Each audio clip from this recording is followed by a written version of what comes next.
Okay ನಮಸ್ಕಾರಂ. So last video current electricity ಮೇಲೆ ನಾವು ಮಾಡಿದೊಳಗೆ ನಾನು ನಿಮ್ಗೆ ಹೇಳಿದ್ದೆ, ಆ ವಿಡಿಯೋದೊಳಗೆ ಜಸ್ಟ್ ಕ್ವಶನ್ಸ್ ಇರ್ತಾವೆ, ಆ ಕ್ವಶನ್ಸ್ ನೀವು ಬರ್ಕೋರಿ. ನೆಕ್ಸ್ಟ್ ವಿಡಿಯೋದೊಳಗೆ ಅದರದ್ದು ಆನ್ಸರ್ಸ್ ನಾವು ರೆಕಾರ್ಡ್ ಮಾಡಿ ಹಾಕ್ತೀನಿ ಅಂಥೇಳಿ. ಸೊ ನಾನು ನಿಮ್ಗೆ ಹೇಳಿದ್ದೆ, ಒಂದಿಷ್ಟು ಕ್ವಶನ್ಸದ್ದು ಆಲ್ರೆಡಿ ನಾನು ಒಂದು 2 years ಬ್ಯಾಕ್ ಒಂದಿಷ್ಟು ವಿಡಿಯೋ 5 years ಬ್ಯಾಕ್ ರೆಕಾರ್ಡ್ ಮಾಡಿ ರೆಡಿ ಇದ್ದವು. ಸೊ ಅದನ್ನು ನಾವು ಒಂದು ಕಡೆ ಏನ್ರಿ ಜಾಯಿನ್ ಮಾಡಿ ಹಾಕ್ತೀನಿ ಅಂಥೇಳಿ. ಸೊ ಇವು ಇಲ್ಲಿ ನಿಮ್ಗೆ ಕಾಣಿಸಾಗತ್ತವಲ್ಲ, ಬೇರೆ ಬೇರೆ ವಿಡಿಯೋಸ್ ಅದಾವೆ ಮೊದಲೇ ರೆಕಾರ್ಡ್ ಮಾಡಿದ್ದು. ಸೊ 1 by 1 ಇಲ್ಲೇ ಪ್ಲೇ ಮಾಡ್ತೀನಿ ಅದನ್ನು. ಸೊ ಬೆಟರ್ ನಂದು ಒಂದು ರಿಕ್ವೆಸ್ಟ್ ಏನಂದ್ರೆ, ಇವು 2 years 5 years ಬ್ಯಾಕ್ ರೆಕಾರ್ಡ್ ಮಾಡಿದ್ದಾಗ ವಿಡಿಯೋ ಕ್ಲಿಯರ್ ಐತಿ, there is no problem. So hopefully ಯೂಟ್ಯೂಬ್ನೊಳಗೂ ಇದು ಕರೆಕ್ಟ್ ಬರ್ತೈತಿ. ಅದ್ರ ಜೋಡಿ ಅಷ್ಟು ಈಗ ನಾನು ಏನೆಲ್ಲ ಮೊಬೈಲ್ನೊಳಗೆ ರೆಕಾರ್ಡ್ ಮಾಡಿ ಹಾಕಿರ್ತೀವಲ್ಲ, ಅಷ್ಟು ವಾಯ್ಸ್ ಅಂದರೆ ಕೇಳಿಸುತ್ತೆ. 100% ಅಂತ ಕ್ಲಿಯರ್ ಇಲ್ಲ. ಸೊ ನೀವು ಬೆಟರ್ ಇಯರ್ಫೋನ್ ಹಾಕ್ಕೊಂಡ್ರೆ ಅದು ಕ್ಲಿಯರ್ ಕೇಳಿಸುತ್ತೆ. ಓಕೆ, ಸೊ ಅದಕ್ಕೆ ಬೆಟರ್ ಇಯರ್ಫೋನ್ ಯೂಸ್ ಮಾಡಿರಿ ಅಂಥೇಳಿ. ಸೊ ನಾನು ಹೇಳಿದ್ದೆ ನಿಮ್ಗೆ ಕ್ವಶನ್ ನಂಬರ್ 40, 41, 42 ನೀವು ಕ್ವಶನ್ಸ್ ಬರ್ಕೊಂಡಿರಿ ಹೋಪ್ಫುಲಿ. 43, 45, 50, 51, 53, 57, 59, 61, 62, 63, 64. ಸೊ ನೋಡೋಣ್ರಿ, 61 64 ಬೇಕಾದ್ರೆ ಸಪ್ರೇಟ್ ಒಂದು ವಿಡಿಯೋ ಹಾಕ್ತೀನಂತೆ. So will start with question number 40 ನಾವು.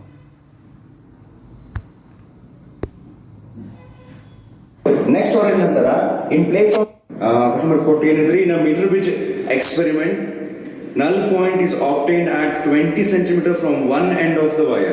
So ಇದು ಮೀಟರ್ ಬ್ರಿಡ್ಜ್ ನ ಇಲ್ಲಿ ಡ್ರಾ ಮಾಡ್ಕೊಂಡಿದ್ದೆ ಇದ್ರಿ. So null point starting from this point, null point ಅಂದ್ರೆ ಬ್ಯಾಲೆನ್ಸಿಂಗ್ ಪಾಯಿಂಟ್. ಆ ಪಾಯಿಂಟ್ ಒಳಗೆ ಆಕ್ಚುಲಿ ಇದು ಮೀಟರ್ ಬ್ರಿಡ್ಜ್ ಅಂತಂದ್ರೆ ಇದು ಇಂಪ್ಲಿಮೆಂಟೇಷನ್ ಆಫ್ ಏನು ವೀಟ್ಸೋನ್ಸ್ ನೆಟ್ವರ್ಕ್. ಸೊ ವೀಟ್ಸೋನ್ಸ್ ನೆಟ್ವರ್ಕ್ ಬ್ಯಾಲೆನ್ಸ್ ಆ ರೀತಿ ಮೀಟರ್ ಬ್ರಿಡ್ಜ್ ಈ ಪಾಯಿಂಟ್ಗೆ ಇದು ಜಾಕಿ ಇಟ್ಟಾಗ ಬ್ಯಾಲೆನ್ಸ್ ಆಗೈತಿ ಈಗ.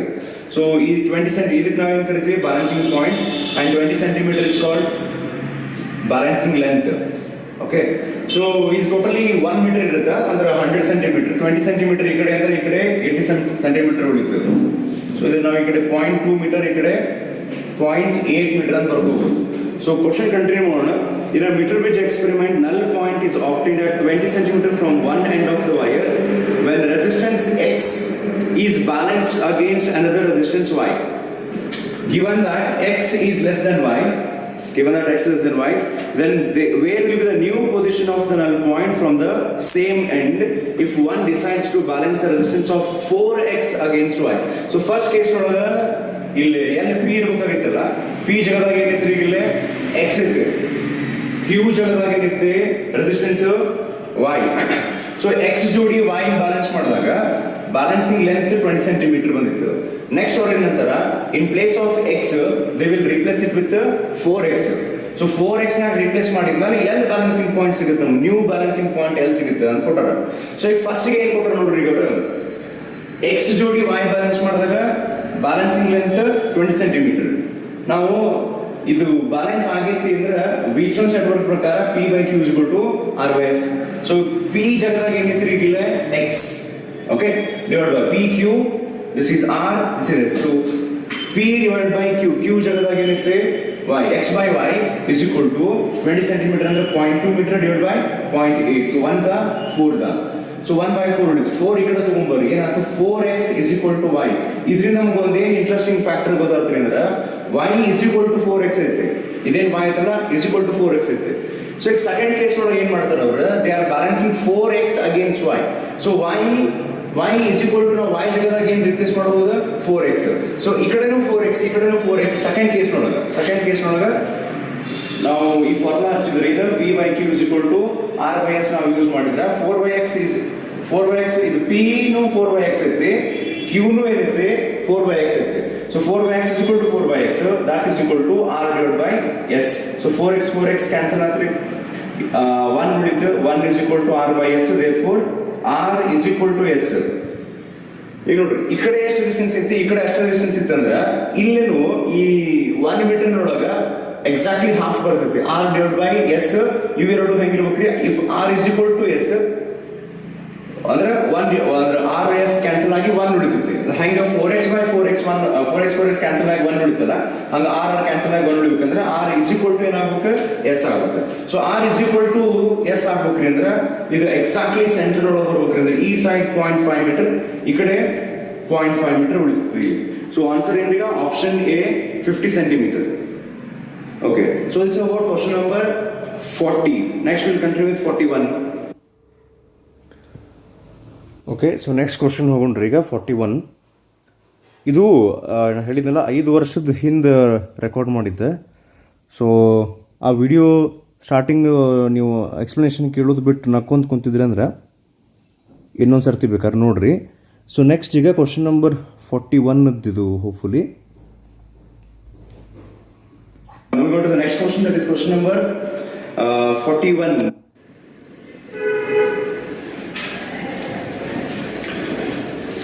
Okay, moving on to the next question, that is question number 41. ಇದ್ರಾಗ ಏನೈತ್ರಿ, the given circuit, the voltmeter records 5 volt. Okay, voltmeter records 5 volt. Resistance of the voltmeter ಏನ್ calculate ಮಾಡಿಲ್ಲ, resistance of volt meter calculate ಮಾಡಬೇಕು. So volt meter ಈಗ ಒಂದು ಸ್ವಲ್ಪ resistance ಇದೆ ಅಂತ ಕೊಟ್ಟಾರ ಈಗ ಅದು ರೀಡಿಂಗ್ ಏನೈತ್ರಿ ಈಗ 5 ವೋಲ್ಟ್. ಈ ವೋಲ್ಟ್ ಮೀಟರ್ನ 5 ವೋಲ್ಟ್ ಅಂತ ಅದು ರೀಡಿಂಗ್ ತೋರಿಸುತ್ತಲ್ಲ, ಆ 5 ವೋಲ್ಟ್ ಎಲ್ಲಿದ್ದು, ಆ 5 ವೋಲ್ಟ್ ಮೀಟರ್ ನಾವು ಎಲ್ಲಿ ಕನೆಕ್ಟ್ ಮಾಡಿವಿ, ಈ 100 ಓಮ್ ಅಕ್ರಾಸ್ ಕನೆಕ್ಟ್ ಮಾಡಿವಿ ಅಂದ್ರೆ ಅದು ರೀಡಿಂಗ್ 5 ವೋಲ್ಟ್ ಇತ್ತಂದ್ರೆ ಈ 100 ಓಮ್ದ potential difference of 100 ohm is 5 volt. What is total potential difference given? Total potential difference given is 10 volt. So ಈ 100 ohmic 5 volt ಅಂತಂದ್ರೆ 50 ohmic ಟೋಟಲ್ ಇರೋದು 10, ಈ ಕಡೆ 5 ಅಂದ್ರೆ ಇಲ್ಲಿ ಎಷ್ಟು ಬಂತು, 5 volt ಬಂತು. ಸೊ ಎರಡೂ ಕಡೆ ಪೊಟೆನ್ಷಿಯಲ್ ಸೇಮ್ ಐತ್ರಿ. ಇಲ್ಲೇ ರೆಸಿಸ್ಟೆನ್ಸ್ ಒಂದೇ ಐತಿ, ಯಾವುದು 50 ಓಮ್. ಸೊ ಈ ಸೈಡ್ 100 ಓಮ್ ಒಂದು ರೆಸಿಸ್ಟೆನ್ಸ್, ಈ ವೋಲ್ಟ್ ಮೀಟರ್ ಇನ್ನೂ ಒಂದು ರೆಸಿಸ್ಟೆನ್ಸ್ ಐತಿ R. ಇದನ್ನ ನಾವು ಕ್ಯಾಲ್ಕುಲೇಟ್ ಮಾಡಬೇಕು. ಈಗ ನಮಗೇನು ಗೊತ್ತಾಗೈತ್ರಿ, ಈ ಸೈಡ್ 5 ವೋಲ್ಟ್ ಪೊಟೆನ್ಷಿಯಲ್ ಡಿಫರೆನ್ಸ್, ಈ ಸೈಡ್ 5 ವೋಲ್ಟ್ ಪೊಟೆನ್ಷಿಯಲ್ ಡಿಫರೆನ್ಸ್.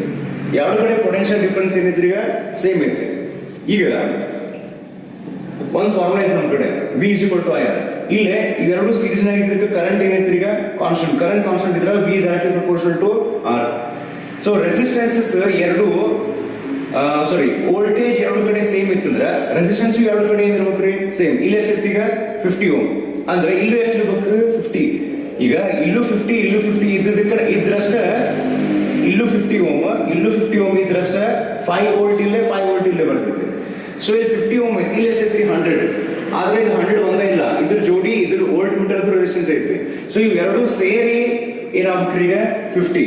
ಇವೆರಡು ಸೇರಿ 50 ಆದ್ರೆ ಇದು 50 ಐತಿ, ಇಲ್ಲಿ 5 ವೋಲ್ಟ್ ಇಲ್ಲಿ 5 ವೋಲ್ಟ್ ಬರುತ್ತೆ. ಸೊ 100 ಓಮ್ ಪ್ಲಸ್ ಈ ವೋಲ್ಟ್ ಮೀಟರ್ ರೆಸಿಸ್ಟೆನ್ಸ್ ಎಲ್ಲಾ ಸೇರಿ ಎಷ್ಟು ಆಗಬೇಕು 50 ಓಮ್ ಆಗಬೇಕು. ಆಮೇಲೆ ಇವೆರಡು ಹೆಂಗದಾವ ಈಗ ವೋಲ್ಟ್ ಮೀಟರ್ 100 ಓಮ್ ಎರಡು ಹೆಂಗದಾವ, they are in parallel. So parallel ಇದಕ್ಕೆ ಇದು 100, ಇದು ಎಷ್ಟಿದ್ರೆ ಎರಡು ಸೇರಿ 50 ಆಗ್ತೈತಿ. ಆಬ್ವಿಯಸ್ಲಿ ಇದು ಎಷ್ಟು ಇರ್ಬೇಕು 100 ಓಮ್ ಇರ್ಬೇಕು, ಯಾಕಂದ್ರೆ ಐಡೆಂಟಿಕಲ್ ಇದ್ದಾಗ ನಾವೇನ್ ಮಾಡ್ತೀವಿ by 2. ಸೊ ಎರಡು ಸೇರಿ 50 ಆಗ್ಬೇಕಂದ್ರೆ ಇದು ಎಷ್ಟು ಇರ್ಬೇಕು 100. ಸೊ ಇದು 100 ಇತ್ತಂದ್ರೆ ಎರಡು ಸೇರಿ 50 ಆಗುತ್ತೆ, ಈ ಸೈಡ್ 50 ಆಗ್ತೈತಿ. So 5 volt 5 volt. So answer ಏನಂದ್ರೆ volt metre resistance is equal to 100 ohm. So question number 41. Okay, hopefully ಇದು ವಾಯ್ಸ್ ಕ್ಲಿಯರ್ ಐತೆ ಅಂತ ಅಂದ್ಕೊಂಡಿದ್ದೀನಿ. ಅಕಸ್ಮಾತ್ ಕ್ಲಿಯರ್ ಇಲ್ಲ ಅಂದರೆ ನಾನು ಹೇಳಿದ್ನಲ್ಲ ಇಯರ್ಫೋನ್ ನೀವು ಯೂಸ್ ಮಾಡ್ಬೇಕಾಗ್ತೈತಿ. ಸೊ ನೆಕ್ಸ್ಟ್ ಕ್ವಶನ್ ಹೋಗೋಣ ನಾವೀಗ.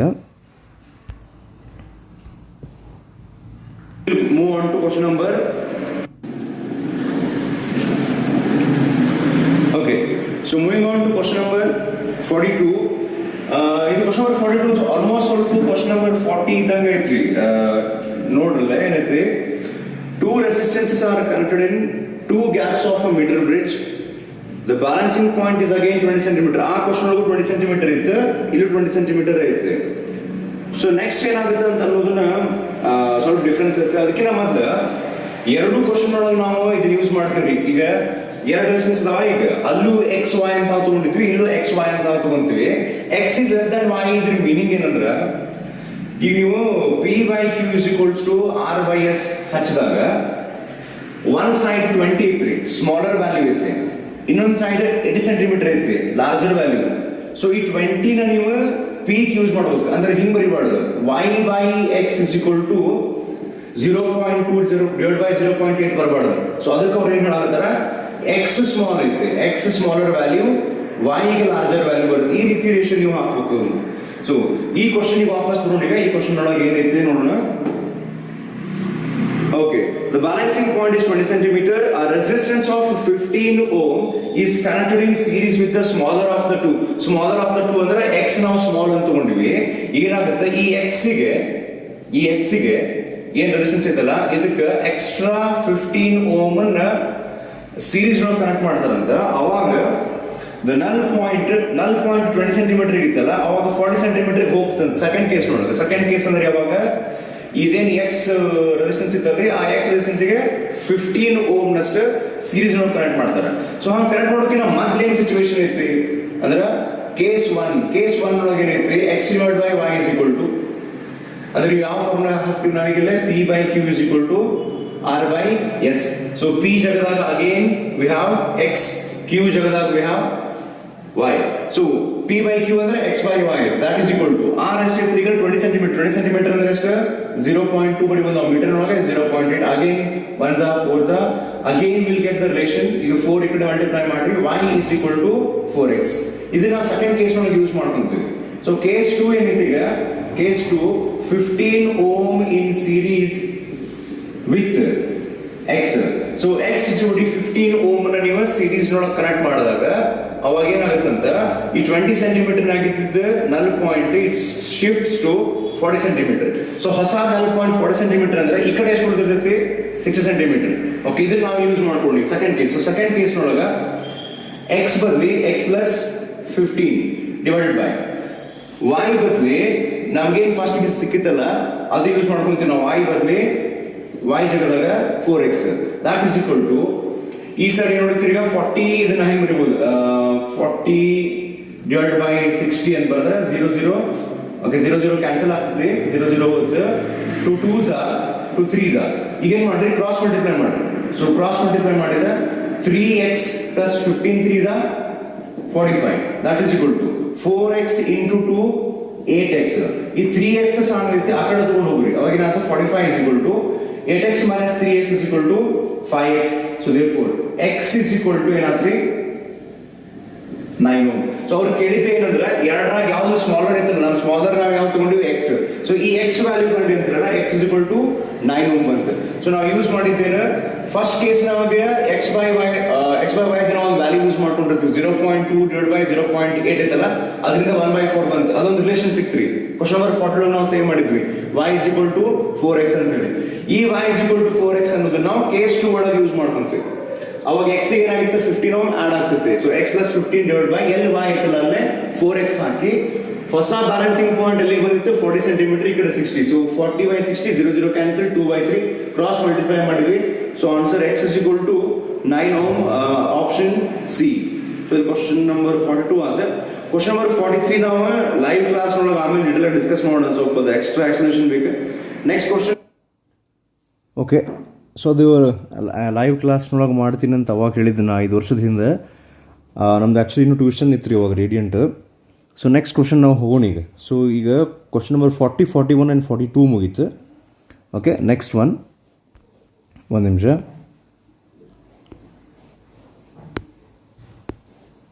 Okay, length is increased by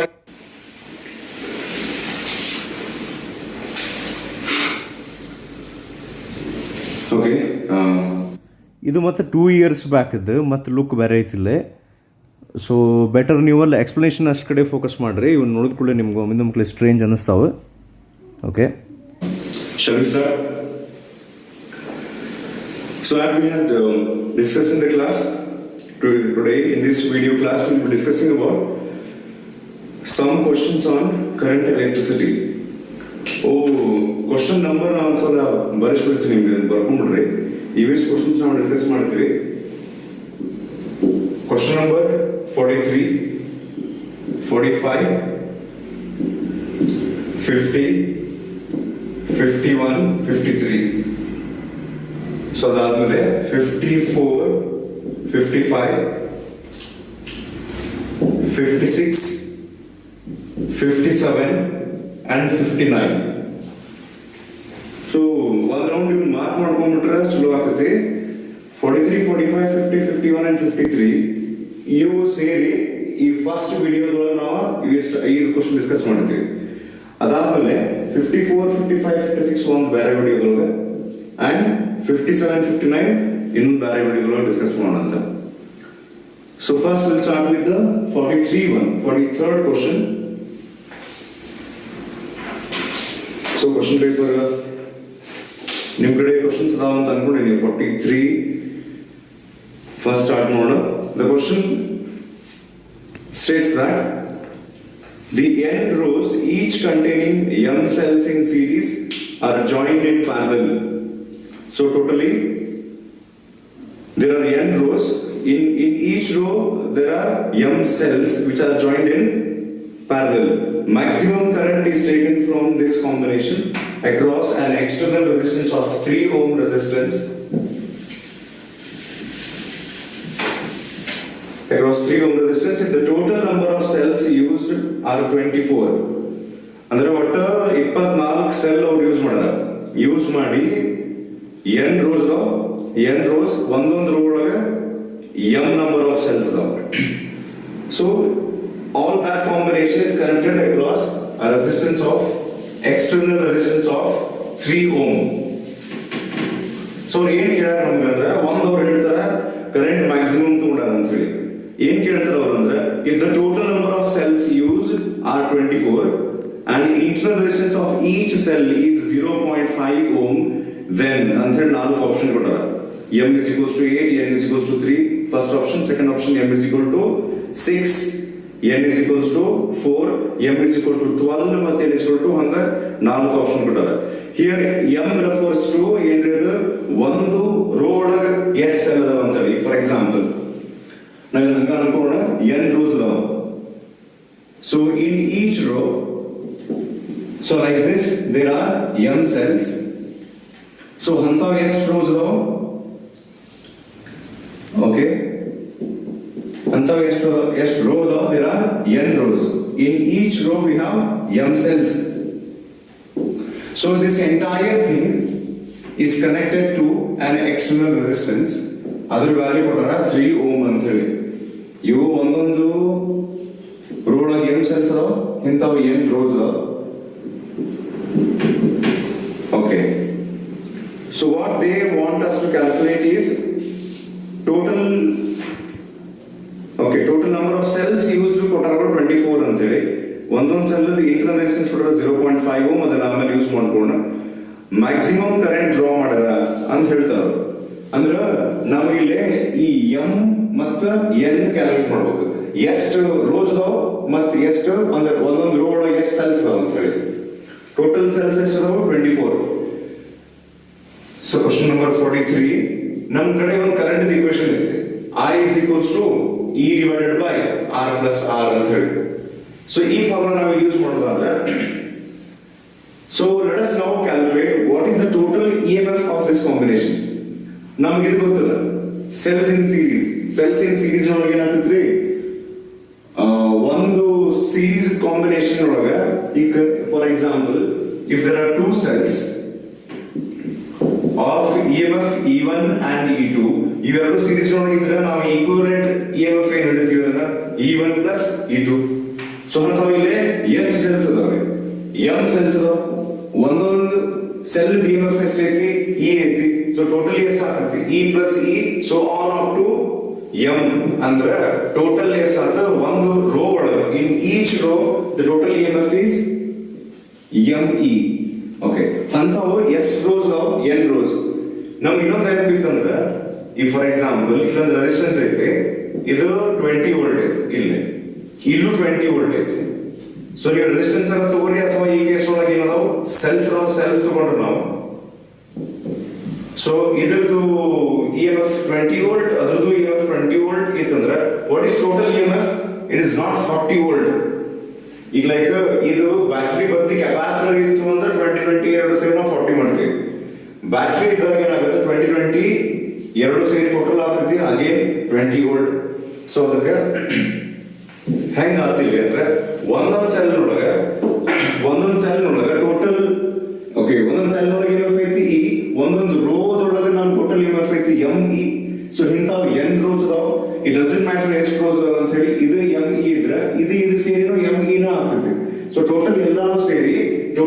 EMF is ME divided by what is capital R? External resistance plus small r ಅಂದ್ರೆ ಏನಿಲ್ಲ internal resistance. ಇಲ್ಲಿ ನಾವು ಹೆಂಗ್ ಬರೀಬೇಕಂದ್ರೆ internal resistance ಒಂದೊಂದು ಸೆಲ್ದ ಅವ್ರ ವ್ಯಾಲ್ಯೂ ಕೊಟ್ಟಾರ, ಒಂದೊಂದು ಸೆಲ್ದ internal resistance ಎಷ್ಟು ಕೊಟ್ಟಾರ ವ್ಯಾಲ್ಯೂ ಅವರು 0.5 ಓಮ್ ಕೊಟ್ಟಾರ. ಸೊ ಈಚ್ ಸೆಲ್ 0.5 ಓಮ್ ಐತೆ. ಟೋಟಲ್ internal resistance ಎಷ್ಟಾಗುತ್ತೆ? ಈಗ ಫಾರ್ ಎಕ್ಸಾಂಪಲ್ ಇದ್ರದ್ದು internal resistance R ಇತ್ತಂದ್ರೆ ಇದ್ರದ್ದು internal resistance R ಇತ್ತಂದ್ರೆ ಫಸ್ಟ್ ಟೂ ಸೆಲ್ಸ್ ಇವೆರಡು ಸೇರಿ ಎಷ್ಟಾಗುತ್ತೆ? 2R because they are in series. So hanga idu R idu R so on up to there are how many cells here? M cells. So adaka one complete row dolaga internal resistance will be MR. One row antadu hanta ಎಷ್ಟು rows ಇದಾವೆ ಇಲ್ಲಿ? n rows ಇದಾವೆ. ಈಗ like for example ಇಲ್ಲೊಂದು 4 ohm resistance ಐತೆ, ಇಲ್ಲೊಂದು 4 ohm resistance ಐತೆ, ಎರಡು ಪ್ಯಾರಲಲ್ ಒಳಗೆ ಬಂತು. ಸೊ ಆನ್ಸರ್ ಏನಾಗ್ತೈತಿ? 4 divided by 2 ಬಿಕಾಸ್ ಎಷ್ಟು ರೆಸಿಸ್ಟೆನ್ಸ್ ಐತಿ ಡಿವೈಡ್ ಬೈ ಅಂತಾವ್ ಎಷ್ಟು ಅದಾವ ಅಂತ ನಾವು ಡಿವೈಡ್ ಮಾಡ್ತೀವಿ. ಸೊ ಹಂಗಾರೆ ಇಲ್ಲೇ ಒಂದೊಂದು ರೋದೊಳಗೆ internal resistance is MR divided by ಅಂತಾವ್ ಎಷ್ಟು ರೋಸ್ ಅದಾವ? N. ಅಂದ್ರೆ in each row MR such okay like that we have N rows. So in total internal resistance becomes MR divided by N. So ಇದು ನಮಗೆ current equation answer. ಅವರು ಈ question ಒಳಗೆ ಒಂದು ಮೆನ್ಷನ್ ಮಾಡ್ಯಾರ ಏನಂತ, current here drawn from the circuit is maximum ಅಂತ. ಇದಕ್ಕೊಂದು ಕಂಡೀಷನ್ ಐತಿ, ಇದು ಥಿಯರಿ ಒಳಗ ಸಿಲೆಬಸ್ ಒಳಗೆ ಕೊಟ್ಟಿಲ್ಲ. ಏನಂದ್ರೆ when current has to be maximum there is one condition. ಏನಂದ್ರೆ the external resistance value if it is equals to the total internal resistance, ಆ ಕೇಸ್ ಒಳಗೆ ಕರೆಂಟ್ ಮ್ಯಾಕ್ಸಿಮಮ್ ಆಗ್ತದೆ. ಸೊ ಹಂಗಾರೆ ಇದು ಕಂಡೀಷನ್ ಇದು ಸಿಲೆಬಸ್ ಒಳಗೆ ಇಲ್ಲ. This is a different condition that we are using, new condition that we are using. Current maximum ಆಗಬೇಕಂದ್ರೆ external resistance ಏನಿರುತ್ತೆ total external resistance that has to be equal to the total internal resistance. ಹಂಗಾರೆ ಎಷ್ಟು ಕೊಡೋರು external resistance ಈ case ಒಳಗೆ 3 ohm ಕೊಡೋರು. ಹೌದಾ? So 3 is equals to m value ನಮಗೆ ಗೊತ್ತಿಲ್ಲ, m ನಾವು ಕ್ಯಾಲ್ಕುಲೇಟ್ ಮಾಡಬೇಕು into small r is internal resistance. ಪ್ರತಿಯೊಂದು ಸೆಲ್ ಇಂದ internal resistance ಅದನ್ನ ಮಲ್ಟಿಪ್ಲೈ ಮಾಡ್ರಿ 0.5. ಆ 0.5 can I write as 1/2 okay divided by ಏನೇನು ವ್ಯಾಲ್ಯೂ ಇದೆ n. ನಮಗೆ n ವ್ಯಾಲ್ಯೂ ಗೊತ್ತಿಲ್ಲ, ಸೊ ಅದಕ್ಕೆ ಏನ್ ಮಾಡ್ರಿ ಕ್ರಾಸ್ ಮಲ್ಟಿಪ್ಲೈ ಮಾಡ್ರಿ. ಸೊ ಕ್ರಾಸ್ ಮಲ್ಟಿಪ್ಲೈ ಮಾಡಿದ್ರೆ ನಮ್ಗೆ ಏನ್ ಸಿಗುತ್ತೆ? 3n is equals to m divided by 2. ಇದನ್ನು 2 ಸಿಗುತ್ತೆ. therefore ಇದನ್ನು 2 ಈ ಕಡೆ ಕಳಿಸ್ಬಿಟ್ರೆ m is equals to ಏನಾದ 6n ಆದ. but we don't want an variable equation like m is equal to 6n. ನಮಗೆ ಆಕ್ಚುअली ವ್ಯಾಲ್ಯೂಸ್ ಬೇಕು. m ವ್ಯಾಲ್ಯೂ ಎಷ್ಟು, n ವ್ಯಾಲ್ಯೂ ಎಷ್ಟು, ಇವೆರಡು ವ್ಯಾಲ್ಯೂಸ್ ಬೇಕು. ಸೊ ಅದನ್ನ ಹೆಂಗೆ ಕ್ಯಾಲ್ಕುಲೇಟ್ ಮಾಡ್ತೀವಿ? ಈಗ ನೋಡ್ರಿ ಇನ್ನೊಂದು ಅವ್ರು ಹೇಳಾರ ಏನಂತ, ಇವೆಲ್ಲ ಸೆಲ್ಸ್ ಸೇರಿ total cells present in the circuit is 24. ಅಂದ್ರೆ in each row there are m cells and such we have n rows. That means m into n, number of cells in each row multiplied by number of rows is equals 24. ನಾವು just calculate ಮಾಡಿದ್ವಿ m is equals to 6n ಅಂತ ಹೇಳಿ. ಈ value ಇಲ್ಲಿ ಹಾಕಿದ್ರೆ ಏನಾಗುತ್ತೆ? 6n into n is 6n square is equals to 24. 6 ones are 6 fours are n square is equals to 4 ಅಂದ್ರೆ n is equals to 2 ಆಯ್ತು. So n is equal to 2 ಸಿಕ್ತಂದ್ರೆ m ಎಷ್ಟು ಆಗ್ತೈತ್ರಿ? ಇಲ್ಲೇ ನೋಡಿ very simple, n is equal to 2 ಈ value ಹಾಕಿದ್ರೆ 6 2s are 12. So therefore m is equals to 12. So that means ಏನಾಗ್ತದೆ? ಎರಡು ರೋ ಅದಾವ. ಆಕ್ಚುಲಿ ನಾವಿಲ್ಲಿ ಆರ್ಬಿಟ್ರರಿ ಮಲ್ಟಿಪಲ್ ರೋಸ್ ಡ್ರಾ ಮಾಡ್ಕೊಂಡಿದ್ವಿ. ಆಕ್ಚುಲಿ ನಮ್ಗೆ ಏನ್ ಗೊತ್ತಾಗ ಎರಡು ರೋಸ್ ಅದಾವ, ಒಂದೊಂದು ರೋಸ್ ಒಳಗೆ 12 ಸೆಲ್ಸ್ ಅದಾವ. ಇದನ್ನ ನಾವು ಹೆಂಗ್ ಕ್ಯಾಲ್ಕುಲೇಟ್ ಮಾಡಿದ್ವಿ ಅಂದ್ರೆ ಇನ್ನೊಂದು ಕ್ವಿಕ್ ರೀಕ್ಯಾಪ್ ಹೇಳ್ತೀನಿ ನಾನು. Current is equals to E by R plus R formula ಐತೆ. ಇಲ್ಲಿ ಟೋಟಲ್ EMF ಹೆಂಗಾಗುತ್ತೆ? ಒಂದೊಂದು ಸೆಲ್ EMF E ಅಂತಾವ m cells. So ME divide by n ಅಲ್ಲಿ ಮ್ಯಾಚ್ ಆಗಂಗಿಲ್ಲ, ಎಲ್ಲ ಸೇರಿ ಮತ್ತು ME ನ ಬರುತ್ತೆ divided by external resistance plus total internal resistance. ನಾವು ಹೆಂಗ್ ಕ್ಯಾಲ್ಕುಲೇಟ್ ಮಾಡ್ತೀವಿ? ಒಂದೊಂದು ಸೆಲ್ ಇಂಟರ್ನಲ್ ರೆಸಿಸ್ಟೆನ್ಸ್ R ಅಂತಾವು m ಸೆಲ್ಸ್ ಅದಾವ, ಒಂದ್ರ ಒಳಗೆ ಅಷ್ಟು ಹೆಂಗದಾವ ಸೀರೀಸ್ ಒಳಗೆ ಟೋಟಲ್ ಆಗ್ತೈತಿ MR ಅಂತಾವ n ರೋಸ್ ಅದಾವ. m R divided by N. There is a condition, a new condition that we are learning. That is, if the current has to be maximum, external resistance has to be equal to total internal resistance. ಇದನ್ನ ನಾವು value calculate ಮಾಡಿಕೊಂಡು as we are given with ಅವ್ರ ಅದಕ್ಕೆ ಮೊದಲ ವಿಚಾರ ಮಾಡಿ external resistance 3 ohm, internal resistance 0.5 ohm ಅವ್ರ values ಮೊದಲ ಕೊಟ್ಬಿಟ್ಟಾರೆ. So 3 is equals to value ಹಾಕಿ ಸಬ್ಸ್ಟಿಟ್ಯೂಟ್ ಮಾಡಿದ್ವಿ, ನಮ್ಗೆ ವ್ಯಾಲ್ಯೂ ಆಫ್ m ಬರ್ತದೆ in terms of n, and using m into n is equals 24, we can calculate the value of m and the value of n. So hopefully ಇದು question clear ಆಗಿದೆ ಅಂತ ಅನ್ಕೊಂತೀನಿ ನಾನು. ನಿಮಗೆ ಬೇಕಂದ್ರೆ ಇದನ್ನ ಬರ್ಕೋಬೇಕು ಅಂತಂದ್ರೆ ಇದನ್ನ ವಿಡಿಯೋ ಯಾರೊಬ್ರಲ್ಲಿ ಪಾಸ್ ಮಾಡಿ ಇದನ್ನು ಬರ್ಕೋರಿ. 1-2 ನಿಮಿಷ ಬೇಕಾದಂಗ ಪಾಸ್ ಮಾಡಿಟ್ಟು ಇದನ್ನ ಬರ್ಕೊಂಡು ಯಾರಿಗಾರು ಬೇಕಂದ್ರೆ ನೆಕ್ಸ್ಟ್ ನಾವು ಕ್ವಶನ್ ನಂಬರ್ 45 ಕಡೆ ಹೋಗೋಣ ಅಂತ.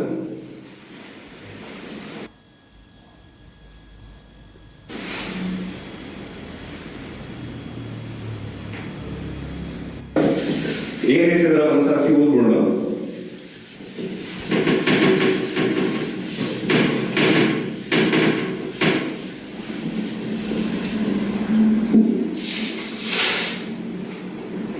Okay, a conducting wire is stretched to increase is length ಆಯ್ತದ its ಮಾಡ್ರಿ IS ಆಗಿದೆ. A conducting wire is stretched to increase its length by 2%. What is percentage change in its resistance? ಅಂತ ಕೇಳೋಣ. What is percentage change in its resistance?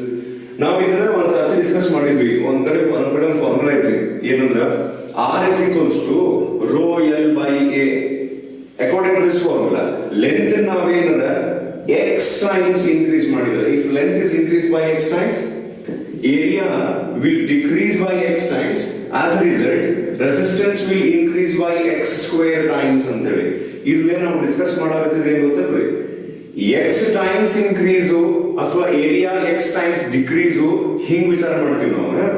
ಈ question ನೋಡೋದವರು times ಕೊಟ್ಟಿಲ್ಲ, x times y times ಕೊಟ್ಟಿಲ್ಲ, percentage ಕೊಟ್ಟಾರೆ. So that is important.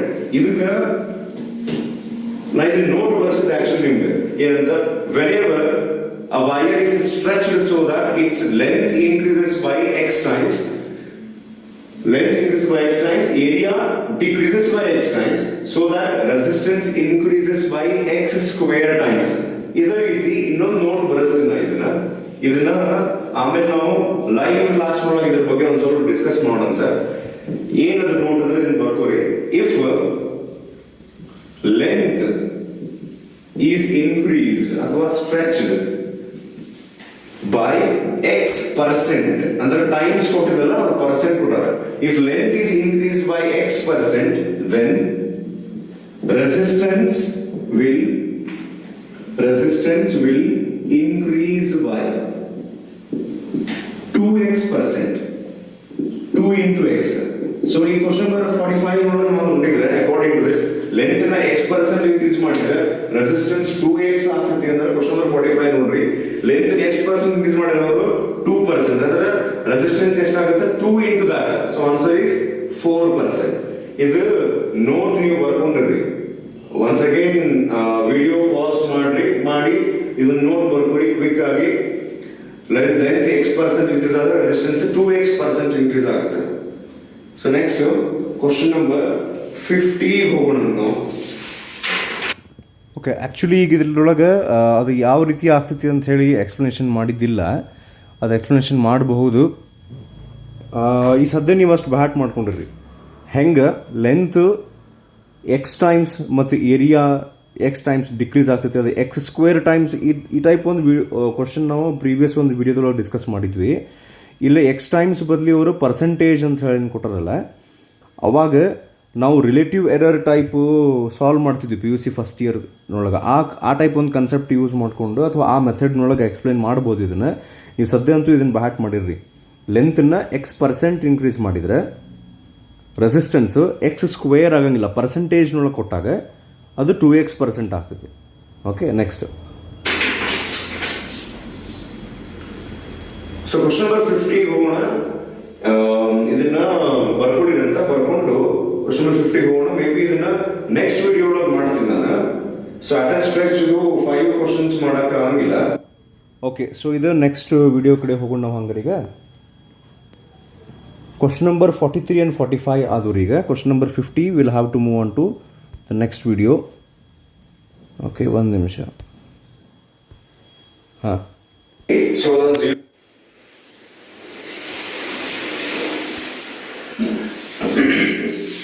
Okay, so question number 50, the next one. ಇದು diagram ready ಐತಿ. So hopefully ನೀವು ಡಯಾಗ್ರಾಮ್ ಡ್ರಾ ಮಾಡ್ಕೊಂಡಿದ್ದೀರಿ ಅಂತ ಅನ್ಸುತ್ತೆ. ಏನ್ ಕೊಟ್ಟರು, the total current supplied to the given circuit by the battery is ಅಂತ ಕೇಳಾರ. ಸೊ ನನ್ನ ಬ್ಯಾಟ್ರಿ ಐತಿ 9 ವೋಲ್ಟ್ ಬ್ಯಾಟ್ರಿ. ಇದಕ್ಕೊಂದಿಷ್ಟು ರೆಸಿಸ್ಟೆನ್ಸ್ ಕಂಡುಹಿಡಿರಿ, 1.5 ohm, 6 ohm, 2 ohm and 3 ohm. Total current ಅವ್ರು ಕೇಳಾಕತ್ತಾರ.